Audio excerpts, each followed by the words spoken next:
नमस्कार दोस्तों, स्वागत है आप सभी का फिर से एक बार हमारे इस चैनल पर।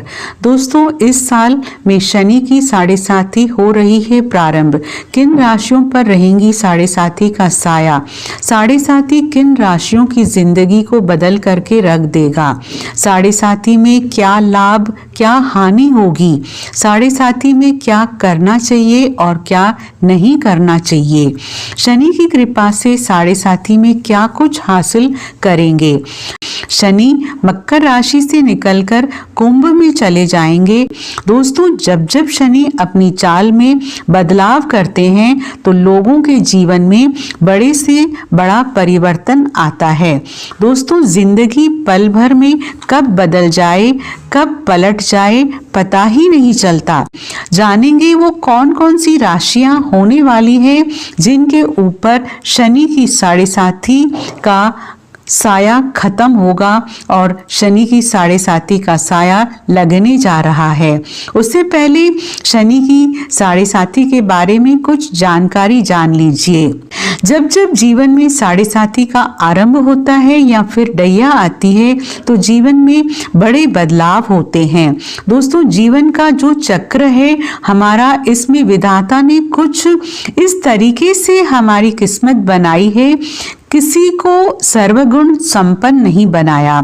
दुनिया में ऐसा कोई व्यक्ति नहीं है जो कह दे कि मेरे अंदर सब खुशियां हैं, या फिर मैं सर्व संपूर्ण व्यक्ति हूँ, या फिर मेरे को जीवन में सभी चीजें मिली है, या फिर मैंने जीवन में सब कुछ प्राप्त कर लिया है। ऐसा कोई भी व्यक्ति आपको इस दुनिया में नहीं मिलेगा। या फिर ऐसा कोई कह भी दे कि मैं कभी बीमार नहीं हुआ, यानी कि कहीं ना कहीं ईश्वर ने एक दूसरे में कुछ न कुछ कमियां रखी है, और वो इसलिए रखी है कि आप इंसान हैं।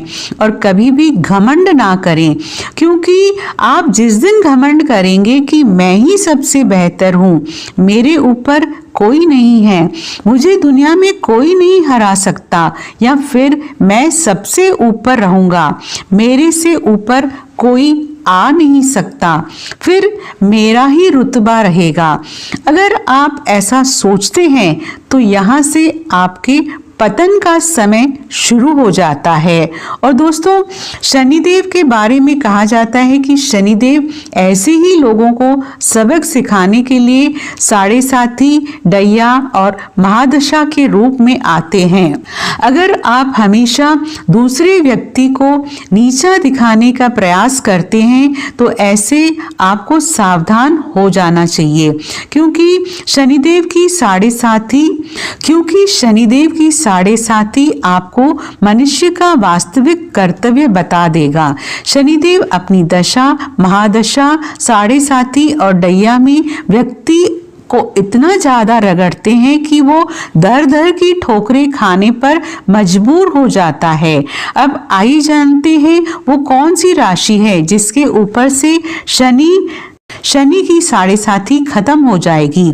तो दोस्तों, आपकी जानकारी के लिए बता दें, धनु राशि से शनि की साढ़े साथी खत्म हो जाएगी। पिछले 7.5 साल से धनु राशि शनि की साढ़े साथी के चपेट में थी, जिसके चलते कुछ लोगों को मिला जुला परिणाम प्राप्त हुआ तो कुछ लोगों को अपने जीवन में काफी संघर्ष करना पड़ा। आपके ऊपर से शनि की साढ़े साथी हट जाएगी और वर्तमान समय में मकर और कुंभ राशि, इन दोनों को शनि की साढ़े साथी लगी रहेगी।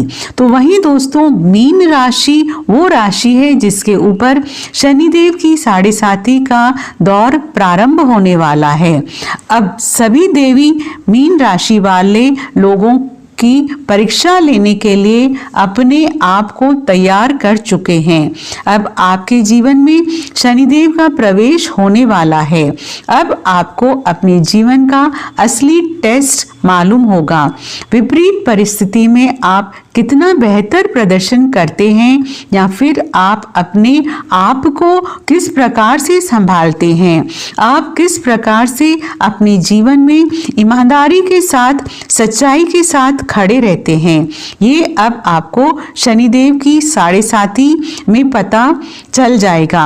अगर आप पूरी ईमानदारी के साथ अपने कार्य पर अड़िग होकर के चलते हैं तो शनिदेव की 7.5 का प्रभाव आपको उतना नुकसान नहीं पहुंचाएगा।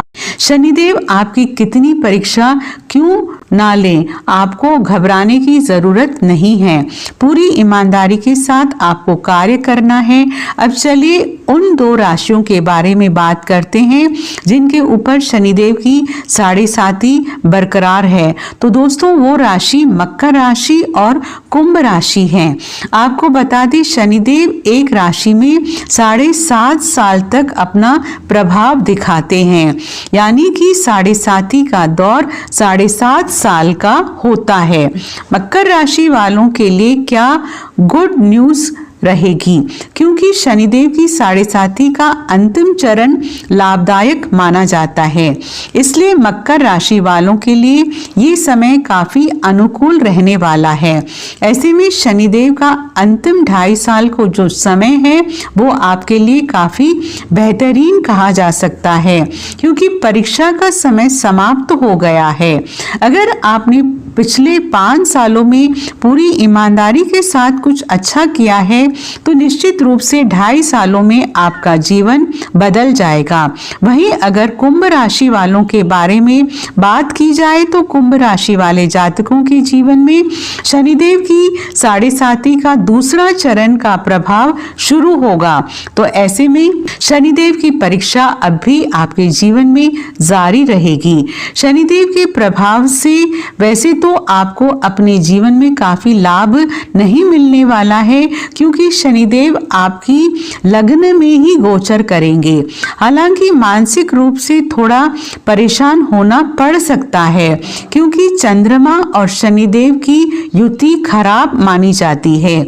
आइए जानते हैं इन राशियों को किन किन चीजों से दूरी बनाकर रखना चाहिए, क्योंकि अब शनि की दृष्टि इन्हीं 3 राशियों पर सबसे ज्यादा रहने वाली है।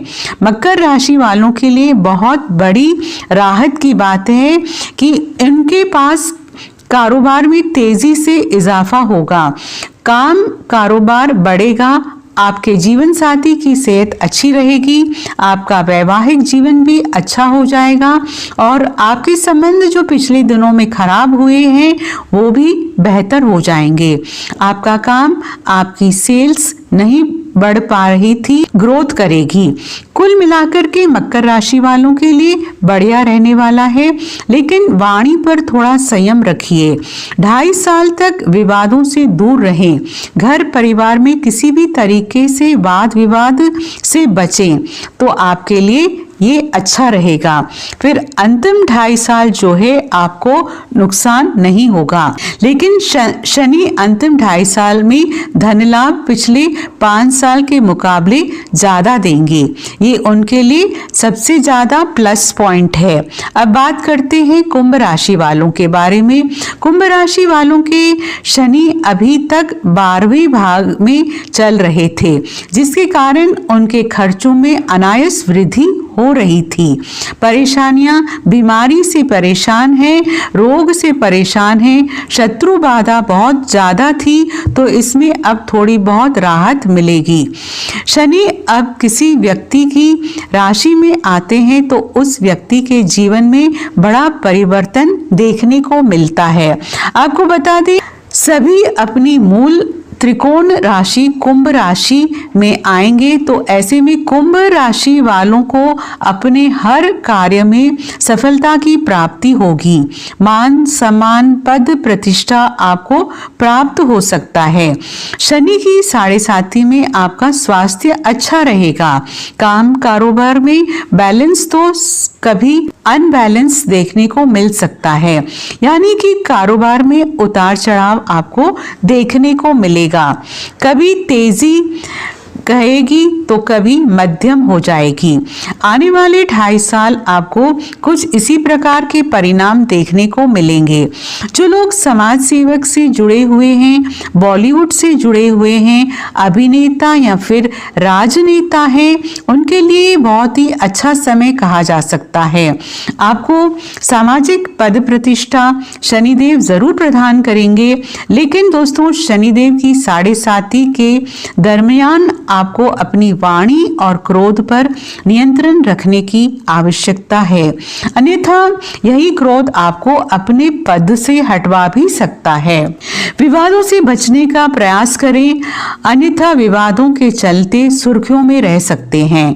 वाणी के माध्यम से ही कार्यस्थल पर, घर परिवार में या फिर सामाजिक मान प्रतिष्ठा में आज आने की संभावना दिखाई दे रही है, इसलिए अपनी वाणी पर कंट्रोल रखने की आवश्यकता है।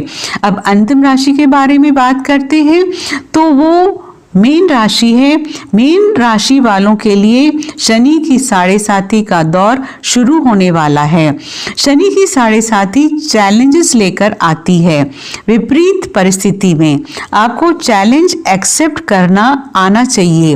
वही लोग ज़्यादा बेहतर होते हैं जो मुश्किल परिस्थिति में भी बिना डगमगाए अपने हर कार्य को करते हैं, और जो लोग मुश्किल परिस्थिति में बैठे बैठे रोते हैं और चैलेंज को एक्सेप्ट नहीं कर पाते, फिर उस प्रकार के इंसानों को शनिदेव की 7.5 में कई प्रकार की समस्याओं का सामना करना पड़ता है, क्योंकि 7.5 के दरमियान शनिदेव आपको आपके कर्मों का फल देने के लिए आते हैं। अगर आपने पूर्व में अच्छा कर्म किया है तो 7.5 में शनिदेव आपको रंक से राजा बना देंगे। वहीं अगर आपने पूर्व में किसी को सताया है, किसी के साथ अन्याय किया है या फिर किसी को दुख पहुंचाया है, तो फिर आपको शनि की 7.5 का दुष्परिणाम झेलने के लिए तैयार हो जाना चाहिए। आप आने वाली चुनौतियों का सामना हंस करके करते हैं या फिर रो करके करते हैं, यहाँ ये आपके ऊपर निर्भर करता है। छोटी मोटी परेशानियां, बीमारियां कंटिन्यू रह सकती है, छोटी मोटी बीमारियां लगी रहती है। जब शनि की 7.5 प्रारंभ होती है तो इस प्रकार की छोटी मोटी दिक्कत बनी रहती है। गुप्त शत्रु से आपको सावधान रहने की आवश्यकता है। गुप्त शत्रु आपको नुकसान पहुंचाने की कोशिश कर सकते हैं। कार्य व्यवसाय में किसी बड़े परिवर्तन से बचे या फिर कोई नया कार्य प्रारंभ करने के बारे में सोच रहे हैं तो इस समय आपको रुक जाना चाहिए। अगर इस समय आप कोई नया कार्य शुरू करते हैं तो शनिदेव आपको नुकसान जरूर पहुंचाएंगे। किसी भी तरह के वाद विवाद से दूर रहने का प्रयास करें। इसके साथ ही विदेश जाने के इच्छुक लोगों के लिए समय अनुकूल रहने वाला है। जो लोग विदेश जाने की तैयारी कर रहे हैं, चाहे पढ़ाई के लिए हो या फिर व्यापार के लिए, विदेश जाने से उन लोगों को लाभ का अवसर प्राप्त होगा। तो मित्रों, आज के लिए बस इतना ही। फिर मुलाकात होगी एक नए और ताज़ा एपिसोड में। तब तक के लिए नमस्कार।